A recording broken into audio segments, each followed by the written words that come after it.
Bonjour, que le Seigneur vous bénisse. Bienvenue encore à la matinale des indépendances. Si vous me découvrez dans cette vidéo, je suis votre frère Espoir Mukala Mandelou, auteur, écrivain et compositeur. Je suis aussi pasteur et responsable d'une communauté chrétienne. Alors, nous allons continuer notre matinale des indépendances, qui est un commentaire du livre du Panda d'Azul, la seconde et la vraie indépendance de l'Afrique. J'ai écrit ce livre, mais je réalise la qualité des déclarations, des lumières, des révélations que le Seigneur m'a permis de mettre dans ce livre, et j'ai décidé de ne pas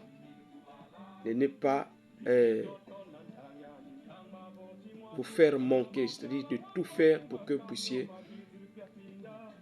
acheter ce livre, prendre ce livre, le lire, ou à défaut, puissiez suivre quelle est la pensée qui est dans ce livre au travers des vidéos que je veux exposer à partir de ce livre. Donc, la dernière fois nous avons parlé, nous avons dit que nous sommes au chapitre 1, nous parlons de la gloire passée de l'Afrique. Et dans la dernière vidéo, j'ai lu et nous avons compris que l'Afrique est le berceau de l'humanité et que tout est parti de l'Afrique. Donc, c'est le terreau des civilisations, c'est le berceau de l'humanité. Tout est parti de l'Afrique. Alors, aujourd'hui, je continue dans le même chapitre et je vais vous parler des 7 aspects de la gloire de l'Afrique du passé. 7 aspects de la gloire de l'Afrique du passé. Le premier aspect, c'est la famille. Écoutez ce que j'ai écrit dans le livre ici. Dans les villages africains, c'était l'harmonie, la famille. L'esprit qui existait au milieu de l'Égypte était un esprit de famille. Mais aujourd'hui, on est déchiré. Et si nous sommes honnêtes avec nous-mêmes, nous pouvons reconnaître ce fait. L'Africain a vendu son âme aujourd'hui.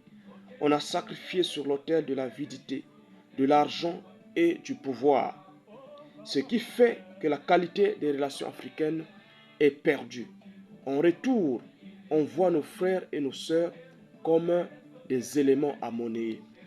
J'aimerais m'arrêter là pour faire ce commentaire et pour dire cet aspect est très important à souligner parce que nous devons comprendre que lorsque même les colonisateurs ou même pas les colonisateurs, c'est-à-dire avant, c'est-à-dire ceux qui sont venus pour les Arabes sont venus pour la traite négrière.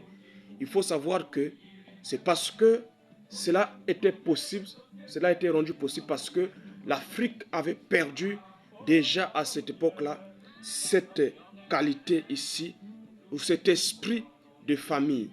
C'est que quand les Arabes arrivaient et qu'ils voulaient attraper, ils voulaient acheter des gens sur le continent, eh bien c'était nos propres ancêtres africains qui vendaient leurs propres frères.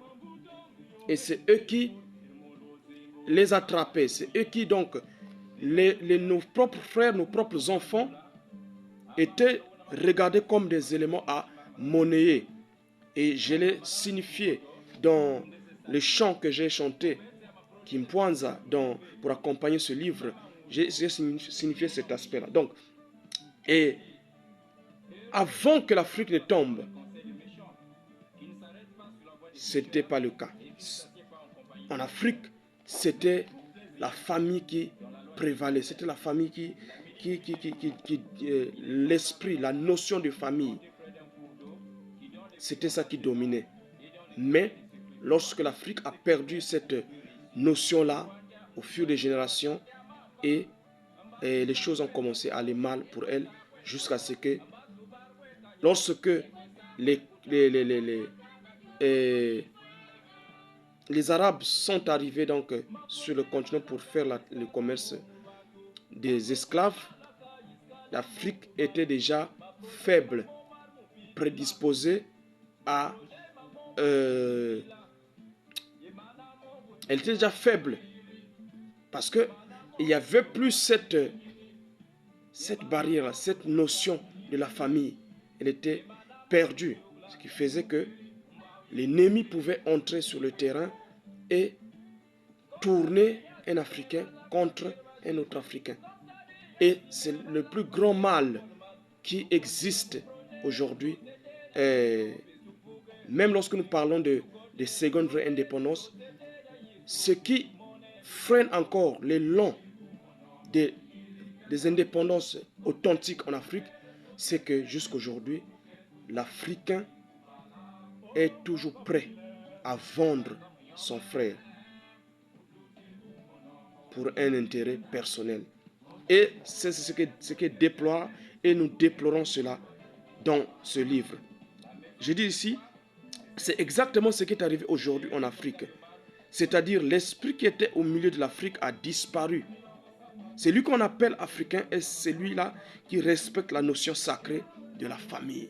L'Africain authentique, c'est celui qui comprend et qui respecte la notion sacrée de la famille. La famille est quelque chose de sacré. Et nos ancêtres, avant la chute de l'Afrique, ils comprenaient cette notion-là. Écoutez. Et cet esprit fraternel de construction, cette manifestation de l'Esprit de Dieu qui était au milieu de l'Afrique, a totalement disparu aujourd'hui et a laissé place à un esprit de bagarre, un esprit vulgaire, un esprit de manque de respect. La famille est vraiment déchirée aujourd'hui en Afrique. Or, écoutez ça, le socle d'une société qui prospère et dans laquelle les gens sont épanouis et heureux, c'est bien la famille. Si la famille est détruite à la base, alors une société est aussi détruite. Lorsque la notion de la famille est perdue au sein d'une société, alors cette société est vouée à dégringoler. Cette société est vouée à la chute. Parce que ce qui fait la force d'une société, c'est à la base la famille. J'explique ici ceci. À toutes les couches d'une société se trouvent des membres d'une famille.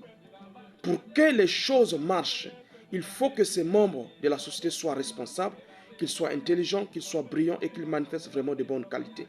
La société est le produit de la famille et la société africaine de jadis avait une maîtrise de ce domaine d'existence de l'homme. Toute société est le produit plutôt d'une famille. Tous les membres d'une société sont avant tout les membres d'une famille. Donc, si la notion de la famille n'est pas bien comprise, il sera difficile de bâtir une société solide. Et en l'occurrence, une société indépendante, telle que nous sommes en train de le regarder dans ce livre. Je dis encore ceci, une société fragilisée, telle que nous l'avons aujourd'hui, est le résultat des familles faibles. On retrouve de plus en plus des membres de la société qui manquent à leurs devoirs, à commencer par ceux qui sont dans des positions de haute responsabilité, comme les dirigeants politiques, les dirigeants religieux, les opérateurs économiques, jusqu'aux citoyens lambda. Et la famille est brisée parce que l'esprit qui était au milieu de l'Afrique a disparu. Frères et sœurs, je suis en train de vous exhorter aux secondes et vraies indépendances, mais cela passera forcément par la reconstruction de la notion de la famille. Si nous voulons travailler vraiment pour voir de vraies indépendances émerger en Afrique, nous devons alors penser à bâtir des familles solides, des familles fortes. Parce que c'est seulement lorsque les familles sont épanouies, se portent bien, que une société peut aussi se porter bien. Parce que toute société est le fruit des familles ou le fruit d'une famille. Aujourd'hui, par ce livre, je suis en train d'inviter les uns et les autres à réfléchir et à penser à cela. Qu'est-ce que nous avons fait de nos familles? Qu'est-ce que nous avons fait de nos familles? Regardez comment nos familles sont divisées, comme elles sont désunies, que ce soit des familles religieuses, familles politiques, familles biologiques. Regardez comment nos familles sont devenues aujourd'hui sens dessus. Il est temps, alors que nous parlons de la seconde vraie indépendance de l'Afrique, que nous nous levons pour rebâtir des familles solides. Sinon, l'indépendance en Afrique, ça sera toujours un rêve qui ne s'accomplira jamais. Que le Seigneur vous bénisse. Je vais donc m'arrêter là pour aujourd'hui. À nous revoir à la prochaine édition. Merci.